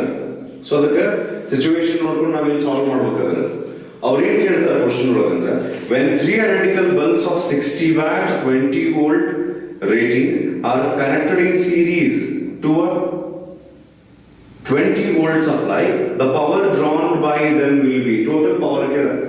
ಈಗ ಎರಡು ಬೇಸ್ ಅದಾವ ಆಕ್ಚುಲಿ ಕ್ವಶನ್ ಸಾಲ್ವ್ ಮಾಡಕ್ಕೆ. ಏನಂತ ಪವರ್ ಕೇಳೋರು ನಮ್ಮ ಕಡೆ ಒಂದು ಫಾರ್ಮುಲಾ ಐತ್ರಿ, V²/R. ಇದನ್ನ ಯಾಕೆ ಯೂಸ್ ಮಾಡ್ತೀನಿ ಅಂದ್ರೆ ಟೋಟಲ್ ಪೊಟೆನ್ಶಿಯಲ್ ನಮ್ಮ ಕಡೆ, we want total power, we have total potential. If somehow we can calculate the total resistance of these three bulbs, ಈ ಮೂರು ಬಲ್ಬ್ ರೆಸಿಸ್ಟೆನ್ಸ್ ಕೊಟ್ಟರು, ಯಾವ ಬಲ್ಬ್ ರೆಸಿಸ್ಟೆನ್ಸ್ ಅವ್ರು ಕೊಟ್ಟಿಲ್ಲ, ಬಟ್ ನಾವು ರೆಸಿಸ್ಟೆನ್ಸ್ ಕ್ಯಾಲ್ಕುಲೇಟ್ ಮಾಡಬಹುದು. ಏನಂದ್ರೆ ಈ ರೇಟೆಡ್ ಪವರ್ ಮತ್ತು ಈ ರೇಟೆಡ್ ವೋಲ್ಟೇಜ್ ವ್ಯಾಲ್ಯೂ ಅವ್ರು ಕೊಟ್ಟಿದ್ದ ನಾವು ರೆಸಿಸ್ಟೆನ್ಸ್ ಕ್ಯಾಲ್ಕುಲೇಟ್ ಮಾಡ್ಕೊಳ್ಳಿ ಅಂತೇಳಿ. So resistance of each bulb ನೀವು ಹೆಂಗ್ ಕ್ಯಾಲ್ಕುಲೇಟ್ ಮಾಡ್ಕೊಂತೀವಿ ಇಲ್ಲಿ ಅಂದ್ರೆ, resistance is equals to using the same formula power is equals to V²/R. ನಾವೇನ್ ಮಾಡ್ಬೋದು, R is equals to V²/P. ಹಾಕ್ರಿ, V² ಅಂದ್ರೆ 20 square ಅಂದ್ರೆ 20 into 20 divided by power is 60. So 20 ones are 20 threes are. So 20 divided by 3 ಉಳಿತು. 20 divided by 3 ohm is resistance of each bulb. ಅಂತಾವ್ ಮೂರು ಅದಾವ. ಮೂರು ಹೆಂಗದವ್ರಿ ಇಲ್ಲೇ ಸೀರೀಸ್ ನೋಡು, ಮೂರು ಆಡ್ ಮಾಡ್ರಿ, 20/3 resistance plus 20/3 plus 20/3. LCM 3 आता 20 60 आता 60/3 is again 20. So total resistance ಏನಾಗ್ತದೆ ಅಂದ್ರೆ ಈಗ ಇದು ಇಂಡಿವಿಜುವಲ್ ರೆಸಿಸ್ಟೆನ್ಸ್ ಆಗ್ತದೆ. Total resistance is also 20 ohm. So if total resistance is also 20 ohm, ಇಲ್ಲಿ value ಹಾಕಬೇಕು ಈಗ. We want total power. Total power is equals to square of the total potential. Total potential is 20 into 20 divided by resistance, total resistance, again it is 20. So 20 cancel ಆದ್ರೆ, so answer is 20 watt total power. ಎಷ್ಟನೇ option ಇರ್ತದೆ ನೋಡ್ರಿ, question number 57 ಒಳಗೆ option C ಐತೆ. ಇದು simple. ಏನ್ ಮಾಡಿದ್ವಿ ನಾವು, ಪ್ರತಿಯೊಂದು ಬಲ್ಬ್ ಸಪರೇಟ್ ಆಗಿ ರೆಸಿಸ್ಟೆನ್ಸ್ ಕ್ಯಾಲ್ಕುಲೇಟ್ ಮಾಡ್ಕೊಂಡು 20/3 ಬಂತು, ಟೋಟಲ್ ರೆಸಿಸ್ಟೆನ್ಸ್ ಕ್ಯಾಲ್ಕುಲೇಟ್ ಮಾಡ್ಕೊಂಡ್ವಿ 20 ಬಂತು. Total power is equals to square of total potential divided by total resistance. ಈ ಫಾರ್ಮುಲಾ ನಮಗೆ ಆನ್ಸರ್ ಬಂತು 20 watt. There is one more way actually to calculate this. ಏನಂದ್ರೆ ಈ ಲೈಕ್ ನಾವು ಏನು ಮಾಡ್ತೀವಲ್ಲ, capacitors in series, capacitors in parallel, resistors in series, resistors in parallel, ಹಂಗ ನಾವು ಪವರ್ ಇನ್ ಸೀರೀಸ್ ಅಂತ ಮಾಡ್ಬೋದು. Power in series, power in parallel. ಇದಕ್ಕೆ ಫಾರ್ಮುಲಾ ಹೆಂಗೈತಂದ್ರೆ, power in series 1 divided by PS is equals to, ಹೊಸದು ಬೇಕಂದ್ರೆ ಬರ್ಕೋರಿ. ಇದು formula ನೋಡಿದ್ರೆ ನಿಮ್ಗೆ ಏನ್ ನೆನಪಾಗಬೇಕು, ಕೆಪಾಸಿಟರ್ಸ್ ಇನ್ ಸೀರೀಸ್ ಮತ್ತ ರೆಸಿಸ್ಟರ್ಸ್ ಇನ್ ಪ್ಯಾರಲಲ್ ಆ ಟೈಪ್ ಬರ್ತೈತಿ. ಈಗ ನಮ್ಮ ಕಡೆ ಒಂದು ಫಾರ್ಮುಲಾ ಬರ್ತದೆ, CS is equals to C/N ಆ ಟೈಪ್ ಐಡೆಂಟಿ. ಓಕೆ, ಇದು ಆ್ಯಕ್ಚುಲಿ ಮುಂದೆ ಎಕ್ಸ್ಪ್ಲನೇಷನ್ ಒಳಗೆ ಅವಾಗ ನಾವು ಫಸ್ಟ್ ಟೈಮ್ ಯಾವಾಗ ರೆಕಾರ್ಡ್ ಮಾಡಾಕ್ತಿದ್ನಲ್ಲ, ಅದು ಕ್ಯಾಮ್ರಾದ ಚಾರ್ಜ್ ಹೋಗ್ಬಿಡ್ತೈತಿ. ಸೊ ಹೀಗಾಗಿ ಇದು ಕರೆಕ್ಟ್ ಪೋರ್ಷನ್ ನೆನ್ಪಿಟ್ಕೊಂಡಿರಿ. 1/PS is equals to 1/P1 plus 1/P2 plus 1/P3. So ಈ ಸಿಚುವೇಶನ್ ಈ ಕ್ವಶನದ್ದು ಬೇಕಾದ್ರೆ ನೀವು ರೀಕ್ಯಾಪ್ ಮಾಡ್ಕೊಂಡು ಇನ್ನೊಮ್ಮೆ, ಅಥವಾ ಇಲ್ಲಿ ತನಕ ನಿಮ್ಗೆ ಕ್ಲಿಯರ್ಲಿ ಅರ್ಥ ಆಗೈತಿ ಅಂದರೆ ನಾನು ಮುಂದೆ ಕಂಟಿನ್ಯೂ ಮಾಡ್ತೀನಿ ಇದು ವಿಡಿಯೋ. ಸೊ ಅಲ್ಲಿ ಕಟ್ ಆದಮೇಲೆ ಅದು ಇನ್ನೊಂದು ವಿಡಿಯೋದೊಳಗೆ ಮತ್ತೆ ನಾನು ಕಂಟಿನ್ಯೂ ಮಾಡೀನಿ ಅಂದ್ರೆ ನೆಕ್ಸ್ಟ್ ಅದನ್ನು ಪ್ಲೇ ಮಾಡ್ತೀನಿ. ಈಗ ಅಂದ್ರೆ ನಾನು ಏನು ಹೇಳಕ್ಕೆ ಟ್ರೈ ಮಾಡಾಕತ್ತೀನಿ, ಈ ಕ್ವಶನ್ ಇಲ್ಲಿ ತನಕ ಕರೆಕ್ಟಾಗಿ ಅರ್ಥ ಮಾಡ್ಕೊಂಡು ನೆನ್ಪಿಟ್ಕೋರಿ, ಅಂದರೆ ಅದು ಮುಂದಿನ ವಿಡಿಯೋದೊಳಗೆ ಕಂಟಿನ್ಯೂಷನ್ ಗೊತ್ತಾಗ್ತದೆ. ಐಡೆಂಟಿಕಲ್ ಪವರ್ ಐತೆ 60 watt 60 watt 60 watt. P1 P2 P3 ಇಲ್ಲ, ಫಾರ್ಮುಲಾದೊಳಗೆ P1 P2 P3 ಐತಿ. ಇಲ್ಲ ಆಕ್ಚುಲಿ ಈ ಫಾರ್ಮುಲಾ ಚೂಕರ್ ಬೇರೆ ಬೇರೆ ವ್ಯಾಲ್ಯೂಸ್ ಇರ್ತಾವೆ. ಆದ್ರೆ ಈ ಕ್ವಶನ್ ಒಳಗೆ ಪವರ್ ಹೆಂಗೈತ್ರಿ, ಮೂರು ಕಡೆ ಸೇಮ್ ಇದೆ. ಸೊ ಐಡೆಂಟಿಕಲ್ ಇದ್ದಾಗ ನಾವೇನ್ ಮಾಡ್ಬೋದು, like we can use CS is equals to C/N. I can write PS is equals to power in series is equals to individual power divided by okay so ಅಲ್ಲಿ cut ಆಗ್ತದೆ. Next resistance. So actually ನಾವು question number 57 discuss ಮಾಡಾಕತ್ತಿದ್ವಿ. ಇಲ್ಲೇ ಈ portion ಏನೈತಲ್ಲ ಇದು 57 ಇದ್ದು. ಇದು ಹಂಗೆ ನಾನು ಅದರ ನೆಕ್ಸ್ಟ್ ಕ್ವಶನ್ ಅಂತ ಹೇಳಿ ಇಲ್ಲಿ ರೆಡಿ ಮಾಡಿಟ್ಟಿದ್ದು. So don't look at this one right ನಾವು. ಈ ಪೋರ್ಷನ್ ಅಷ್ಟು ಫೋಕಸ್ ಮಾಡಿರಿ. ಓಕೆ, ಸೊ ಆಕ್ಚುಲಿ ಇದು ಲಾಸ್ಟ್ ವಿಡಿಯೋದೊಳಗೆ ಅದು ಕ್ಯಾಮ್ರಾ ಚಾರ್ಜ್ ಹೋಗುತ್ತೆ. ಲಾಸ್ಟ್ ಪಾರ್ಟ್ ಅಷ್ಟು ಡಿಸ್ಕಸ್ ಮಾಡಾಕ್ತಿದ್ವಿ ನಾವು. Power in series